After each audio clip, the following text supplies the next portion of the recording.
UFO intercepted by jet fighter in the sky of Spain.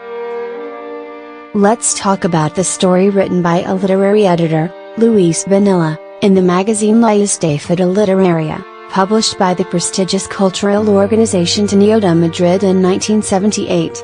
It told the story a UFO sighting on January 5, 1433 in Ciudad Rodrigo, seen by the entire court of King Juan, or John II of Castile, 1405 to 1454, father of the famous Queen Isabella who backed Columbus.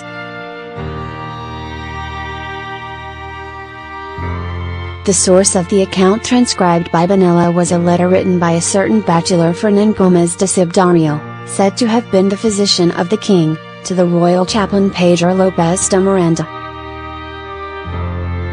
Although there is quite a bit of controversy concerning the authenticity of this document, as discussed below, let's see first its contents.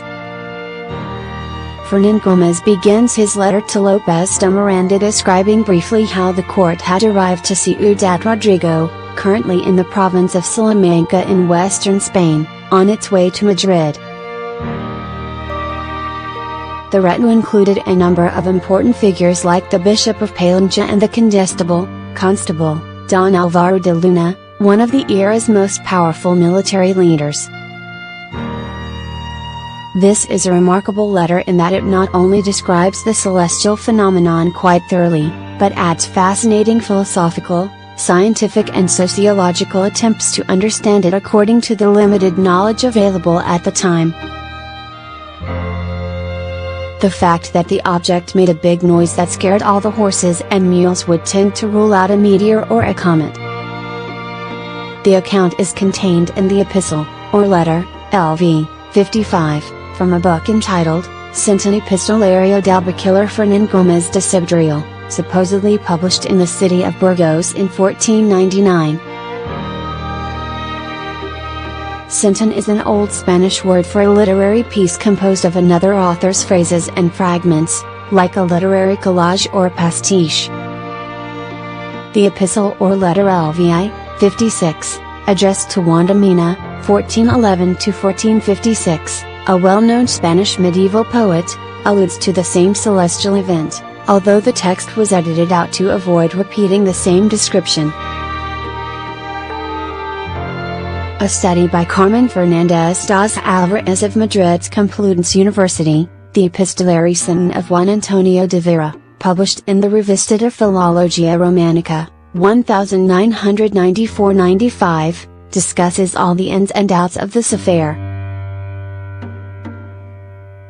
It even includes a mention of a full epistle debating certain cosmological phenomena that Aristotle had studied and that didn't seem similar to the balls of fire they had seen. Fernández Daza also sketched what she believes to be the way Count of de la Roca forged the 1499 apocryphal edition of the Centena.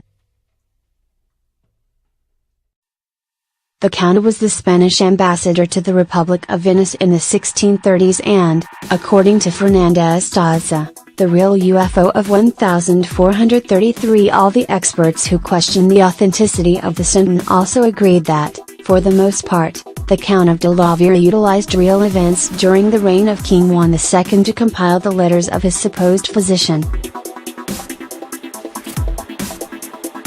The main source for this material was the Chronicle of Juan II of Castile, a massive chronological history of his reign beginning with his childhood in 1406 up to his death in 1454, which was compiled and edited by several authors including Álvaro García de Santa Maria and Fernán Pérez de Guzmán. This book was printed several times in the 16th century, including its first edition of 1517 printed in Lograno, which the Library of Congress calls one of the masterpieces of early Spanish printing. Its full title is Crónica del Serenísimo Rey Don Juan II de Nombre, Chronicle of the Most Serene King Don Juan II of this name. Unlike the Centena, there is no doubt whatsoever about the authenticity of this book. If we turn to the table of contents for the year of 33, 1433, we see chapter 236, of how when the king left Ciudad Rodrigo, a great flame appeared in the sky, which lasted a long time, and which all that saw it were marveled. This text clearly confirms that some unusual celestial object was seen in the sky sometime during the day on January 5, 1433. The report adds that the phenomenon lasted for a long while and was followed by a loud roar.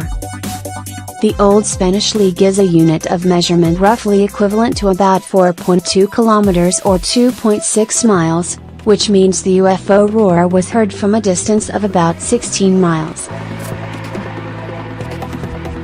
This was obviously the original text from which the Count of de la Roca added a couple of colorful details like the horses and mules running in fear and all the talk about Aristotle and the viscous matter from the first region of the sky, etc., stuff that a cultivated literary man like Juan Antonio de Vera could have added easily. But the basic report is still valid. Subscribe to Section 51. Thank you.